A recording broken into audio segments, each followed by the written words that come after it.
तापरे आमर संयोजना करेंगे जो दी जन आमर सुयोग्या कन्या से कवि स्वतोषिनी परिया माँ स्टेज को आस एवं कवि श्रुति सुधा साहू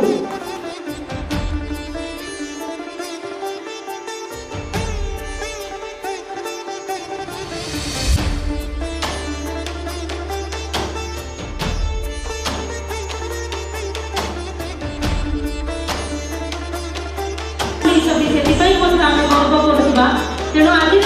कवि बांछालिनी महांती स्मृति उद्देश्य आयोजित होता कविता आसन में समस्त को स्वागत जनाऊँगी। पार बार लोटे चरण छुई बरण करई लहरी मालारे